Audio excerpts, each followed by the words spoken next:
Bien-aimés dans le Seigneur, je vous salue encore une fois dans le nom précieux de notre Seigneur Jésus-Christ.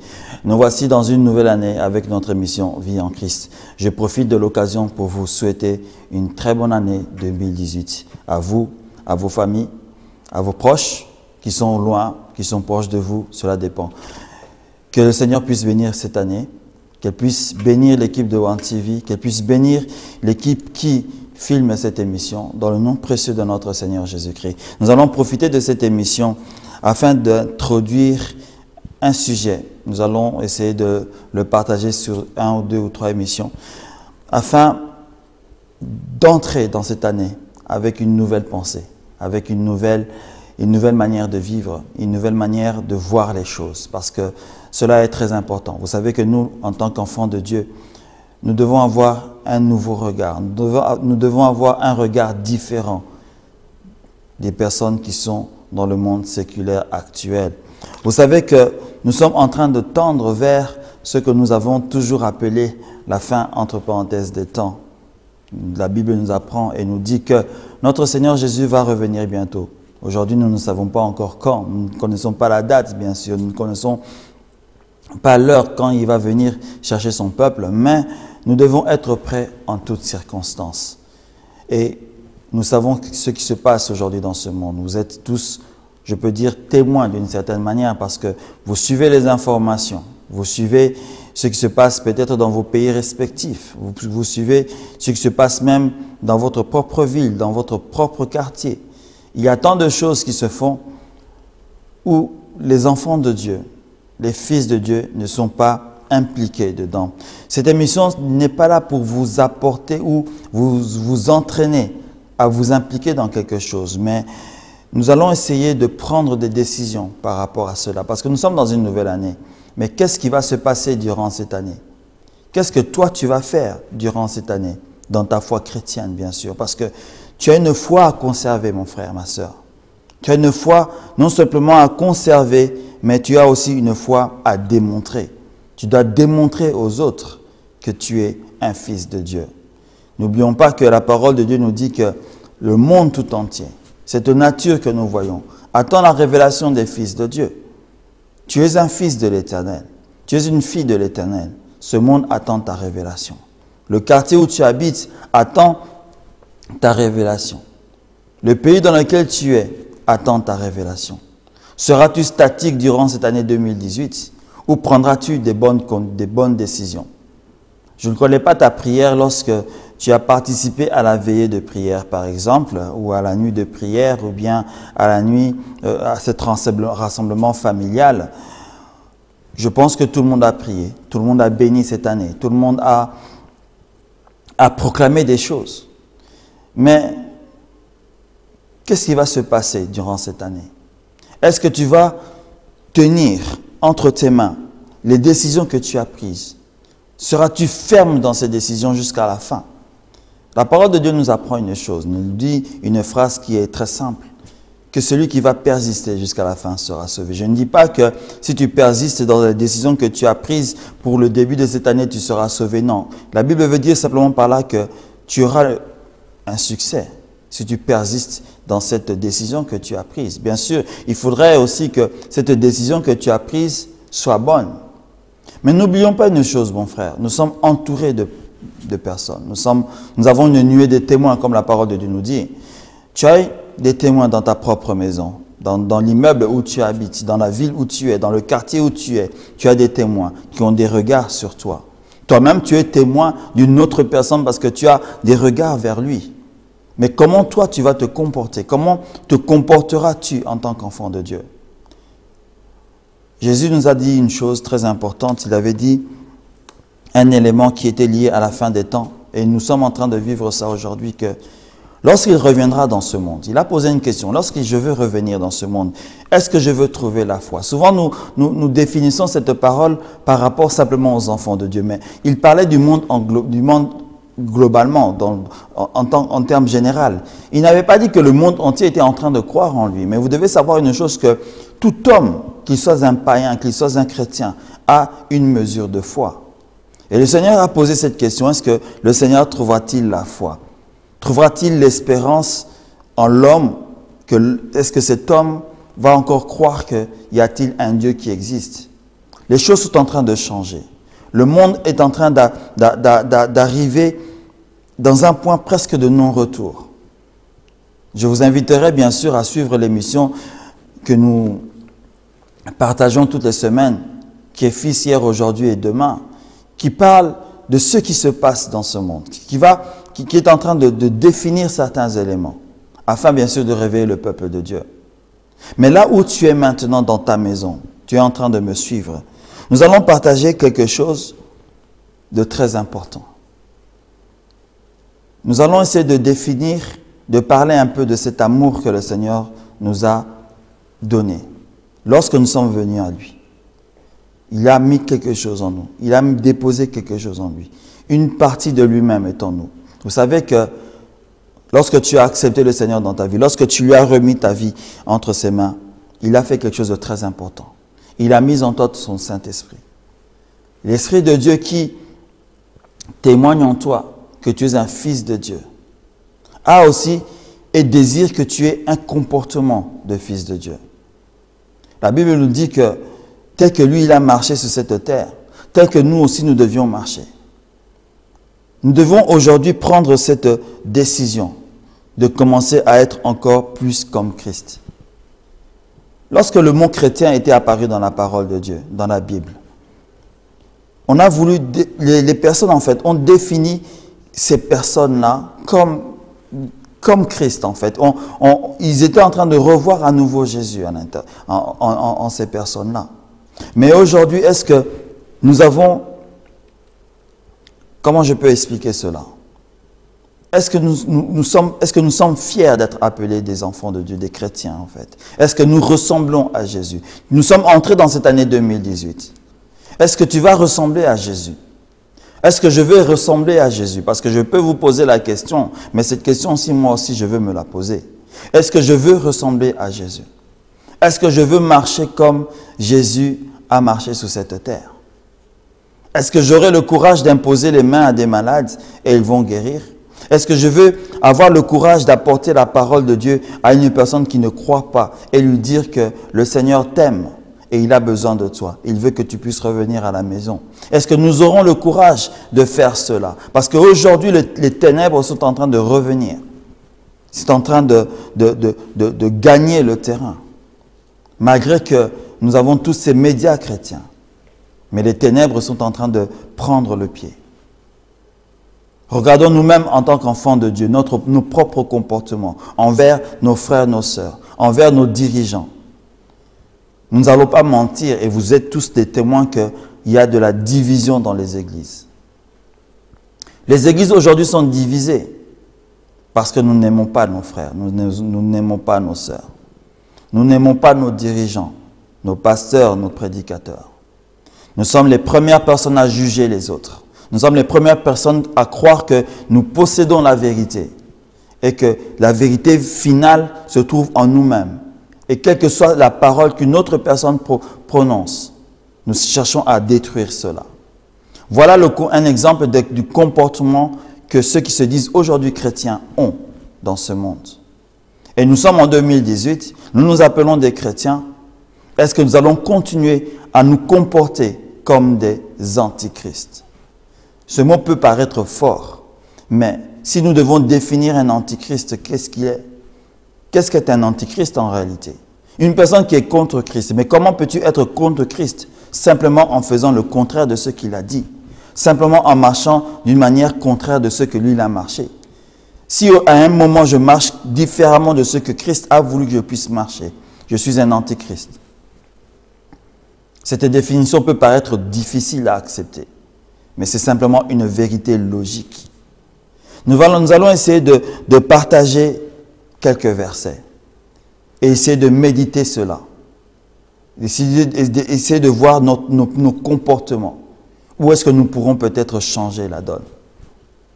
Nous allons essayer de partager d'abord dans Jean 12 au verset 8, une simple phrase que notre Seigneur nous a donnée. Nous allons d'abord lire ce verset-là en entier. J'ai pris cette version dans la Bible du Semeur. Je voudrais aussi que vous puissiez prendre votre parole et d'essayer de lire ensemble avec moi. Jean 12, verset 8. Des pauvres dit la parole, vous en aurez toujours autour de vous, tandis que moi, vous ne m'aurez pas toujours avec vous. Je ne sais pas comment je pourrais expliquer ce que la Bible nous explique en ce moment. Parce que c'est une parole forte qui a été dite par notre Seigneur. Il a dit que des pauvres, vous en aurez toujours. Des démunis, vous en aurez toujours. Lorsque tu te lèves le matin, tu ouvres la porte de ta maison et que tu vas à ton lieu de travail ou à ton lieu d'études, tu rencontres des sans domicile fixe. Tu rencontres des personnes qui n'ont absolument rien, des personnes qui demandent de l'argent. C'est vrai, il y a des personnes qui en ont fait un métier, mais il y a des personnes qui sont dans le manque total. Souvent, certaines par fierté, ne montrent pas qu'ils sont dans le manque total. Même ici en Europe, nous avons des voisins qui manquent souvent même de la nourriture. Vous savez que l'Europe n'est pas un paradis comme nous pouvons le croire, comme beaucoup de personnes peuvent le croire aussi. Il y a des personnes qui sautent aussi des jours sans manger. Et nous sommes témoins de cela. Mais que faisons-nous? Raison pour laquelle je veux encore continuer à lire cette parole sans entrer dans le contexte de l'épisode de Matthieu. Mais je veux tirer des éléments qui sont simplement importants par rapport à ce partage que nous avons aujourd'hui.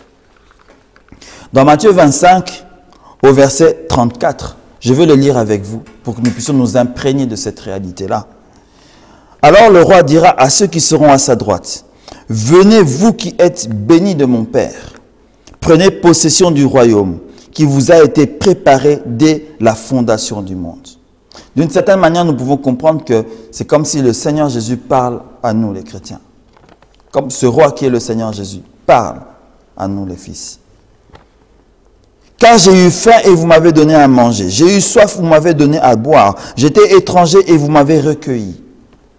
J'étais nu et vous m'avez vêtu. J'étais malade et vous m'avez visité. J'étais en prison et vous êtes venus vers moi. » Les justes lui répondront, « Seigneur, quand avons-nous vu avoir faim?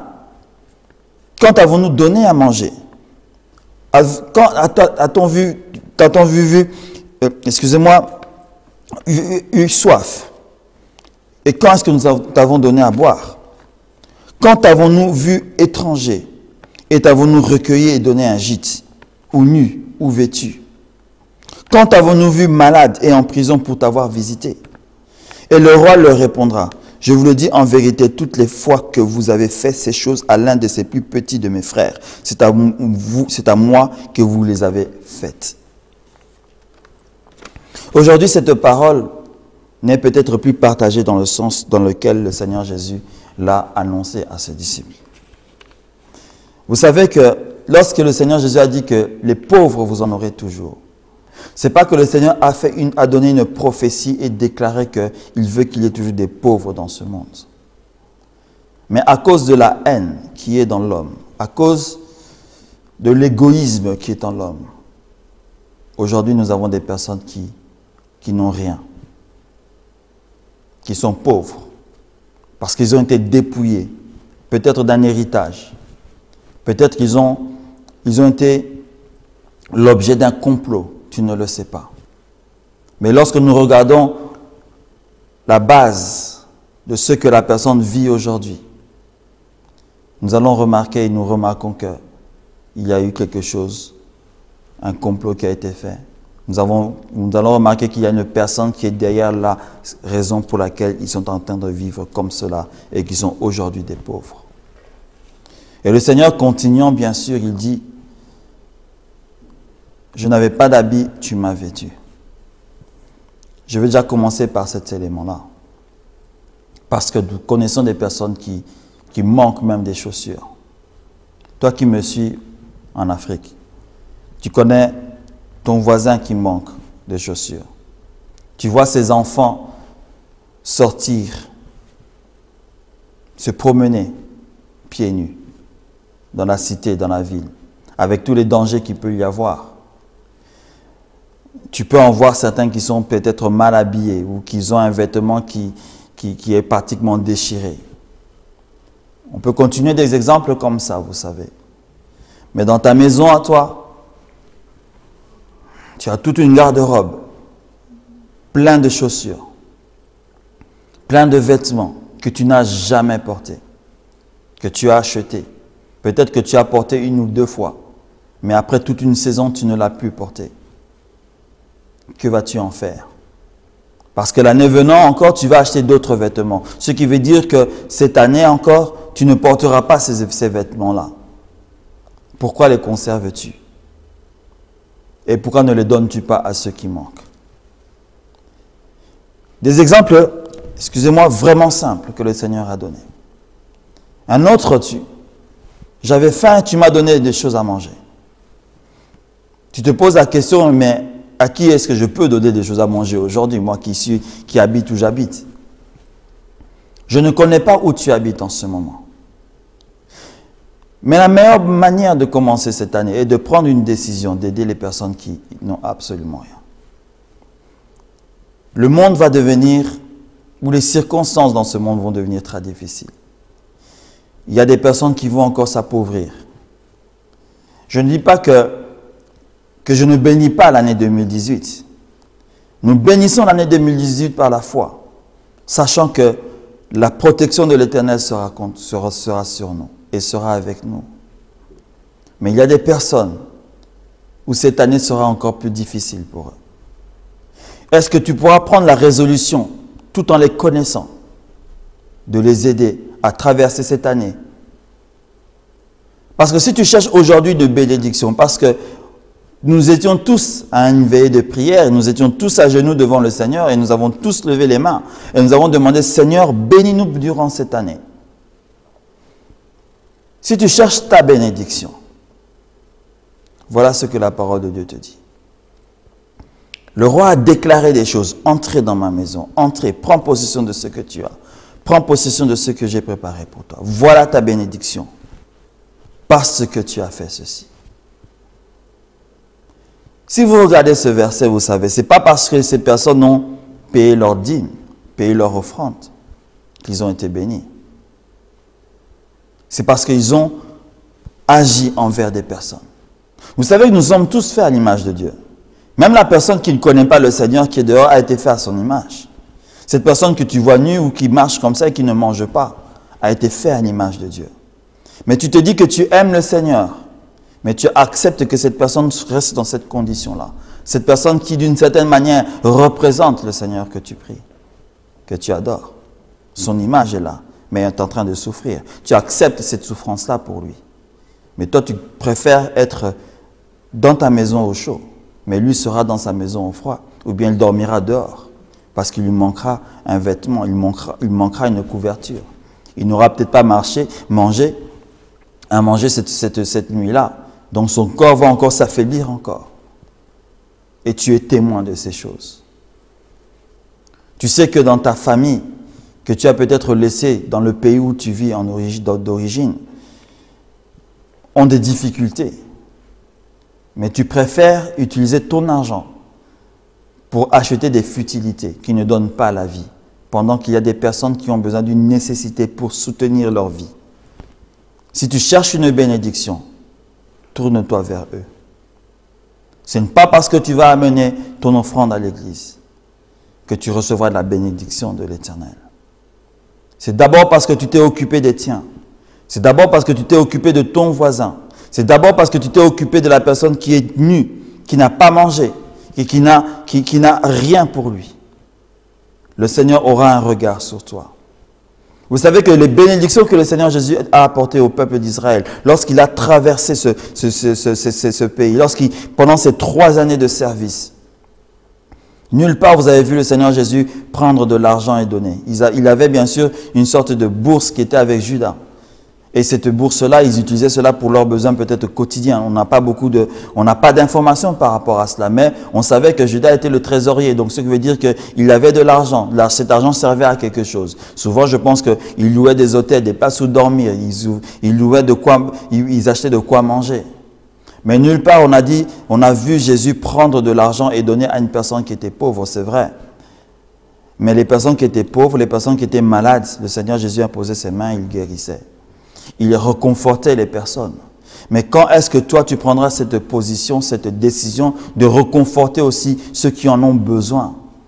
Il a dit ici, j'étais malade, tu m'as visité. La parole de Dieu me dit que j'ai en moi cette puissance qu'est le Saint-Esprit. Et il m'a donné l'ordre d'imposer les mains sur les malades, de prier pour les malades. Quand est-ce que tu as prié pour quelqu'un qui était malade et que tu as eu cette foi pour que cette personne puisse guérir? Parce que vous savez qu'aujourd'hui, si nous ne voyons pas notre Seigneur se manifester, si cette nation où tu vis, si ce quartier où tu vis ne vient pas au Seigneur, si cette prostituée qui habite à côté de ta maison ne vient pas au Seigneur, c'est parce qu'elle ne voit pas que tu démontres que le Seigneur est vivant. Elle ne voit pas cela en toi.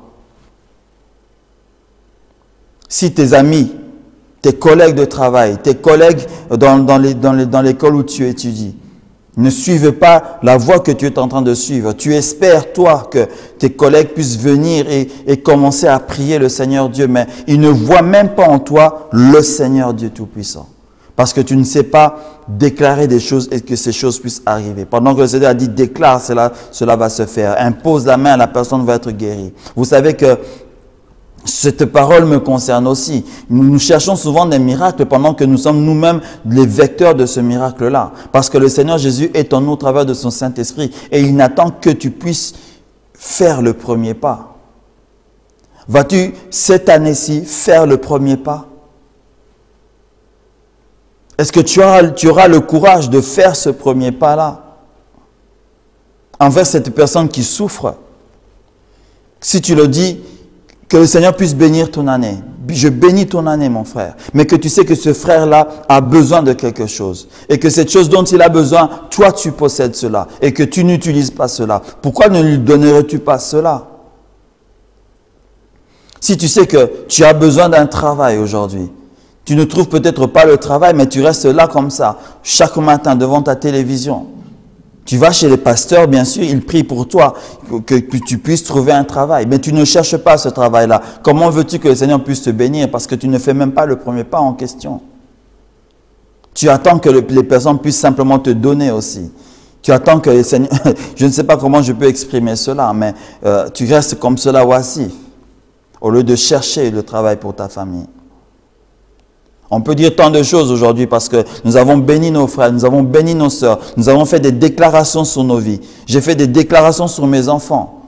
Mais qu'est-ce que tu fais réellement pour ton fils, pour préparer son avenir? Si tu as fait des déclarations, c'est bien, ce sont des paroles. Mais maintenant, est-ce que tu as un acte à faire? As-tu fait l'acte qui va suivre cette parole-là?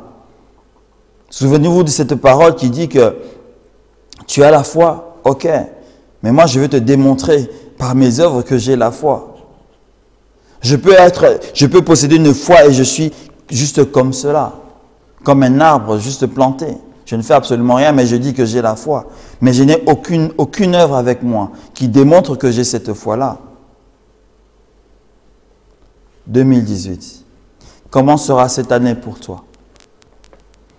Comment vas-tu agir pour cette personne que tu connais qui est dans la souffrance pendant que tu sais que la réponse pour cette personne, c'est toi que le Seigneur envoie? Parce que souvent, nous devons savoir que nous sommes la réponse des autres. Le Seigneur n'enverra pas un ange, n'enverra pas, je ne sais pas, une division de son armée pour changer la vie de quelqu'un. La vie d'une personne va changer cette année parce que toi, tu auras pris la décision de servir le Seigneur dans la vérité. Servir le Seigneur ne sera pas que forcément que tu puisses entrer dans la chorale, que tu puisses devenir un prédicateur ou un apôtre. Non, ce n'est pas ce que le Seigneur t'a demandé de faire. Ce que le Seigneur t'a demandé de faire, c'est simplement de parler de lui.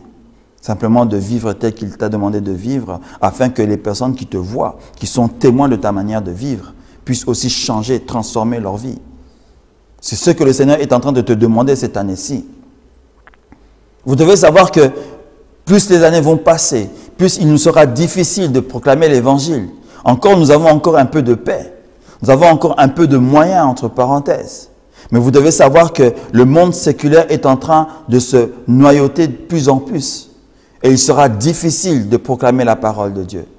Le seul moyen de proclamer la parole de Dieu sera nos actes. Mais la bouche, la parler comme cela, déclarer les choses, le monde ne nous laissera plus le faire. Mais les personnes continueront à changer parce qu'ils nous verront agir comme Christ, malgré les difficultés. Aujourd'hui, il est interdit dans certaines entreprises de parler du Seigneur. Vous savez très bien qu'avec les nouvelles lois qui sont sorties, qu'il est maintenant difficile de déclarer, de proclamer le péché comme cela. Que le Seigneur puisse te bénir aujourd'hui. Toi qui m'as suivi, je t'inviterai à réfléchir un peu. Nous allons nous voir à la prochaine session. Nous avons très peu de temps, bien sûr. C'est ça la télévision, nous avons très peu de temps. Mais que le Seigneur puisse te permettre de réfléchir un peu. Et une simple réflexion. Comment vas-tu agir? Comment vas-tu te comporter, mon frère, ma soeur, durant cette année 2018, que tu as béni pour toi, que tu as peut-être béni pour ta famille, mais comment vas-tu te comporter durant cette année? Que le Seigneur puisse encore une fois vous bénir dans le nom précieux de notre Seigneur Jésus-Christ. Nous nous voyons à la prochaine fois. Amen.